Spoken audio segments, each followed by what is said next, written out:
பாரு என் பேத்திய கண்ணை துரிச்சு துரிச்சு பார்த்துக்கிட்டு கிடக்குறத. நீ வேணா பாரமுதான், சீக்கிரத்துல இவ ஆளு முகத்தை பார்த்து சிரிக்க ஆரம்பிச்சிருவா. ஆமாத்த, இங்க பாருங்கத்த, இவன் கூட இன்னைக்கு அழுகவே இல்லை. நேற்று 2 நாள் என்ன அழுக. ஆமா ஆமா, என்ன 2 நாள் அழுகையா? ராத்திரியும் இல்ல பகலும் இல்ல, தூங்கவும் விடல உட்காரவும் விடல, சும்மா கிடந்து அழுதுகிட்டே இருந்தா. இப்ப பாரு மூஞ்சிய சுழிச்சாப்புல வச்சிருக்கான், ஆனா அழுகல, அப்படியே இருக்கான். ஏதோ எங்கேயோ இருக்கம்னு இருக்கான் போல. அது அப்படியே சரியாயிருமா. இனி வீட்டுக்கு போயிட்டோம்னு வச்சுக்க, நல்ல சுடுதண்ணியெல்லாம் உடம்புல ஊற்றி நல்ல பாலெல்லாம் கொடுத்து தூங்க வச்சிட்டோம்னா கொஞ்சம் நல்லா தூக்கம் கிடைச்சிருச்சுன்னா போதும். அப்புறம் பாரு இவ்வளோ மாதிரியே அவனும் கண்ணை துடிச்சு துடிச்சு பார்த்து விளையாட ஆரம்பிச்சிருவான். சரிங்கத்த. என்ன முதவள்ளி, குழந்தைங்களுக்கு எந்த பிரச்சனையும் இல்லையே, நல்லா இருக்காங்கல்ல? நல்லா இருக்காங்க டாக்டர். Okay okay. அப்புறம் குழந்தைங்க 2 பேத்துக்கும் ENT டெஸ்ட் பண்ணியாச்சுல? நேற்று வந்து பண்ணாங்க டாக்டர். Okay okay. அப்புறம் டாக்டர், பையன் தான் 2 நாளாக ரொம்ப அழுதுகிட்டே இருந்தான் டாக்டர். ஆமாங்க மேடம், பொண்ணு பிரச்சனை இல்லை, அவ பாட்டுக்கு பாலை குடிச்சுக்கிறா, அவ்வளோக்கு அழுகையெல்லாம் ஒன்றும் இல்லை. ஆனால் இந்த பையன் தான் எப்போ பார்த்தாலும் அழுதுகிட்டே இருந்தான். ராத்திரியும் ஒரே அழுக, பகல்லையும் அழுக. ஓகே, பையன் யூரின் மோஷன் எல்லாம் கரெக்டாக போய்க்கிறானா? அதெல்லாம் ஒன்றும் பிரச்சனை இல்லை டாக்டர், அதெல்லாம் கரெக்டாக தான் போகிறான். பாலெல்லாம் நல்லா குடிக்கிறான்ல? நல்லா குடிக்கிறான் டாக்டர். ஓகே ஓகே, ஒன்றும் இல்லைம்மா, அது சில குழந்தைங்க அப்படி தான், நல்லா பாலெல்லாம் குடிக்கிறாங்க, யூரின் மோஷன் எல்லாம் கரெக்டாக போகிறாங்கன்னா அப்புறம் நம்ம எதுவும் பயப்பட வேண்டியதில்லை, அது தன்னால் செட் ஆகிடும்.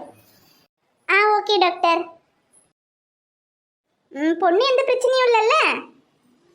இல்லைங்க மேடம், அவள் ஒரு தொந்தரவும் இல்லை. ஓகேம்மா.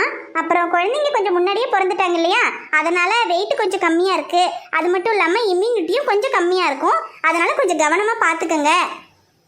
அப்புறம் அக்கம் பக்கம் சொந்தக்காரங்கன்னு சொல்லி எல்லாரையும் உடனே பார்க்கறதுக்கு விடாதீங்க, தூக்குறதுக்கு விடாதீங்க. கொஞ்ச நாளைக்கு கொஞ்சம் பிள்ளைங்களை வந்து வெளியாளுங்க யாரும் கொஞ்சம் வராமல் பார்த்துக்கங்கம்மா. ஏன்னா ஈஸியாக குழந்தைங்களுக்கு வந்து ஏதாவது இன்ஃபெக்ஷன் ஆகிறதுக்கு வாய்ப்பு இருக்குது, அதுக்கு தான் சொல்கிறேன்.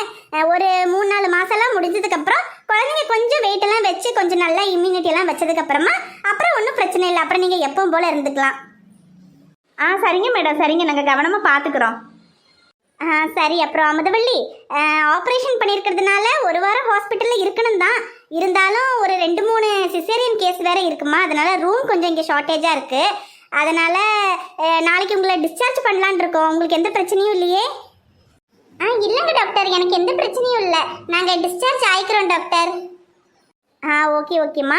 அப்புறம் குழந்தைங்களுக்கும் எந்த பிரச்சனையும் இல்லை, வெயிட்டு கூட வந்து ரொம்பலாம் கம்மி இல்லை, நார்மலாக இருக்காங்கன்றதுனால தான் வீட்டுக்கு அனுப்புகிறோம். இல்லைன்னா ஹாஸ்பிட்டலில் 1 வாரம் 10 நாள் இருந்து தான் அனுப்ப வேண்டியிருக்கும்.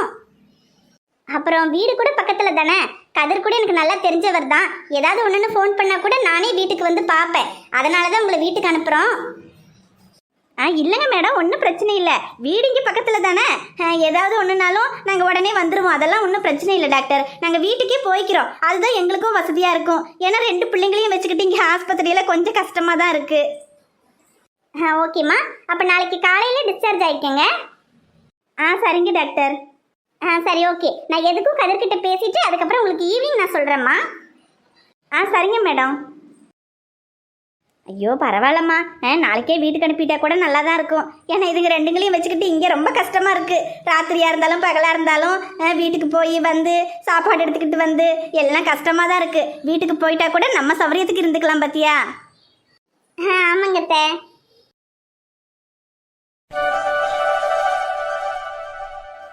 பிள்ளை தூங்கிருச்சு. கிளை கதிரு, இத்தனை நேரம் கண்ணை துரிச்சு துரிச்சு பார்த்து விளையாடிக்கிட்டு இருந்துச்சுலே, இப்போ நீ வந்து மடியில் போட்டு ஆட்டமா என்ன அழகா தூங்குது பாரு. இப்பவே அப்பனோட மடி சவன் கண்டுட்டுலே, இப்படி மடியில் போட்டு ஆட்டி தூங்க வச்சு பழக்காதலே கதிரு, அப்புறம் கடைசியில் உனக்கு தான் பிரச்சனை. உன்னை அங்கிட்டு இங்கிட்டு நகரவே விட மாட்டா பார்த்துக்க. பரவாயில்லம்மா, அதுக்கு என்ன, நமக்கு என்ன ஆபீஸ் வேலையா, நம்ம தோட்டத்துக்கு தானே, எப்ப என் மகளுக்கு தூங்கணும்னால வந்து ஆட்டி தூங்க வச்சுட்டு போறேன்.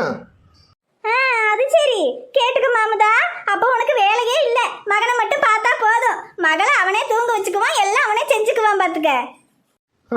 ஆமாம்மா, என் மகளுக்கு நான் செய்வேன் பெண்ண. சரி சரி, பார்க்குறேன்.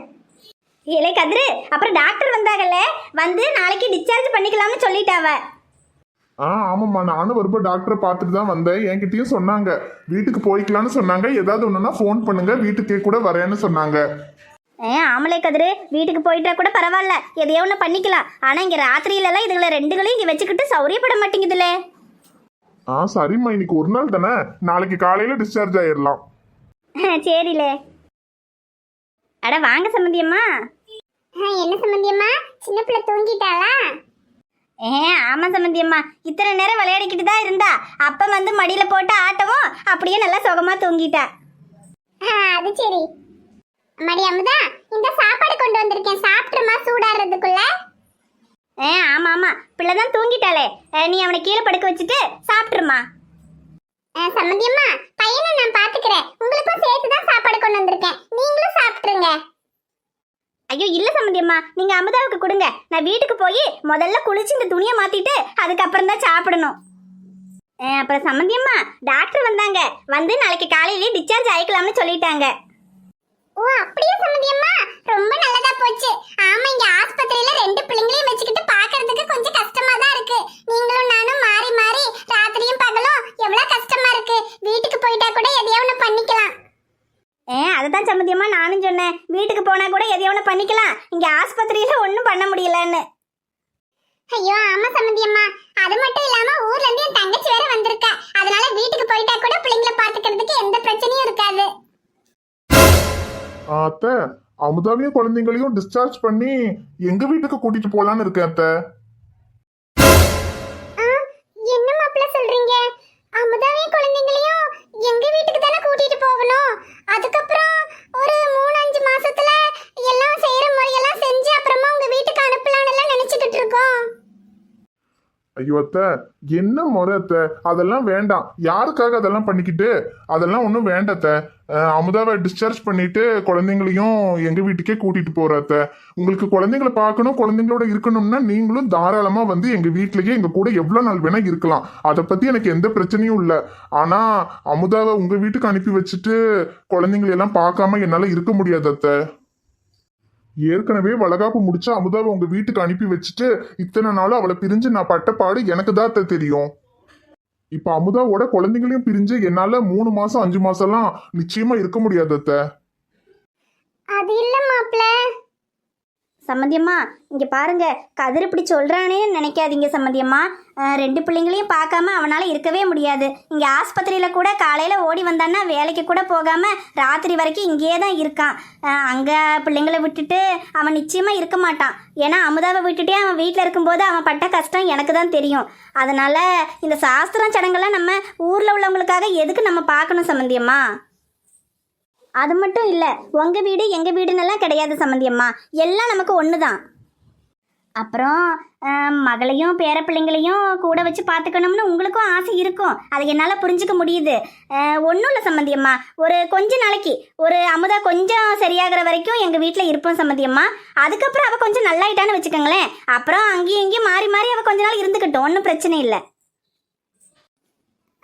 சரிங்க சம்பந்தியம்மா, மாப்பிள்ளையும் நீங்களும் இவ்வளவு தூரம் சொல்லும்போது இதுக்கப்புறம் நான் என்ன சொல்றது? சரிங்க சம்மந்தியம்மா, ஒன்றும் கவலைப்படாதீங்க, எல்லாம் பார்த்துக்கலாம். முதல்ல டிஸ்சார்ஜ் ஆகி வீட்டுக்கு போவோம், அதுக்கப்புறம் பார்த்துக்குவோம். சரிங்க சம்மந்தியம்மா, நான் வீட்டுக்கு போயிட்டு வந்துடுறேன். சரிங்க சம்பந்தியம்மா.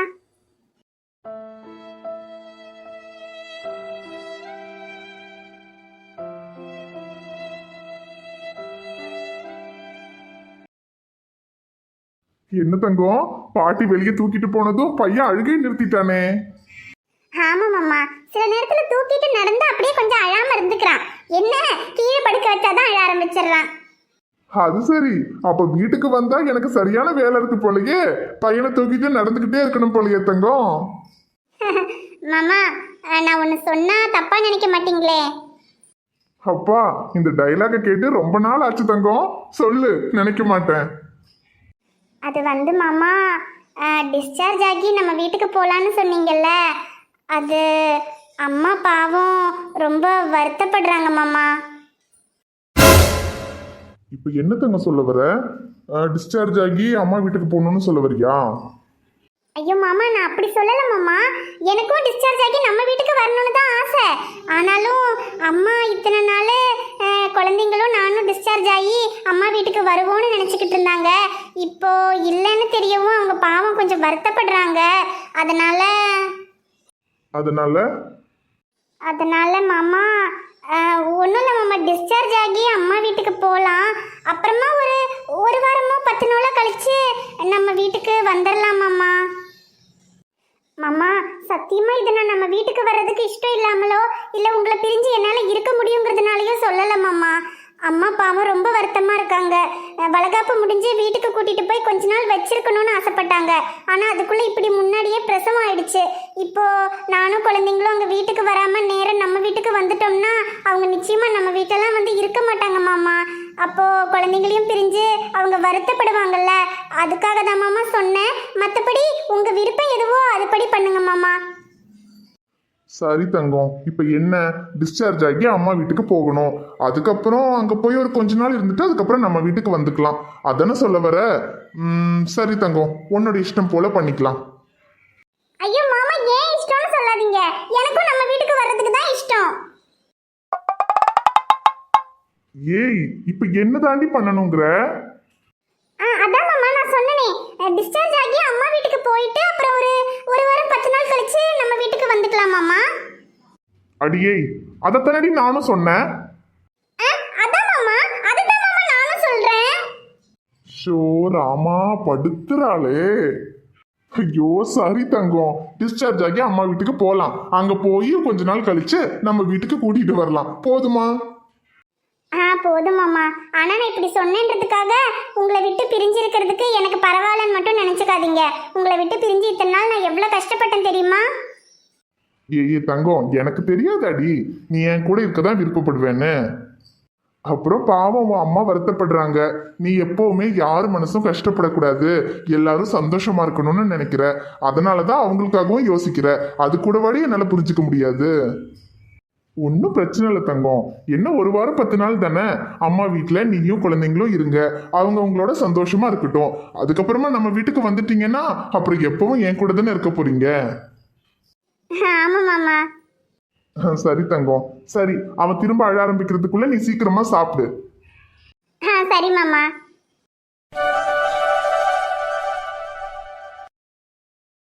வணக்கம் நண்பர்களே, எல்லாரும் எப்படி இருக்கீங்க? நிச்சயமா நலமா இருப்பீங்கன்னு நம்புறோம். இந்த வீடியோ உங்களுக்கு பிடிச்சிருந்தா மறக்காம வீடியோவுக்கு ஒரு லைக் போடுங்க. வீடியோ எப்படி இருந்துச்சுன்னு மறக்காம கமெண்ட்ல சொல்லுங்க. வீடியோவை உங்க ஃப்ரெண்ட்ஸுக்கும் ஃபேமிலிக்கும் ஷேர் பண்ணுங்க. சேனலை இன்னும் நீங்க சப்ஸ்கிரைப் பண்ணலைன்னா மறக்காம சப்ஸ்கிரைப் பண்ணிக்கங்க. நாளைக்கு ஒரு சூப்பரான வீடியோல நாங்க உங்களை பார்க்க வரோம். Bye friends.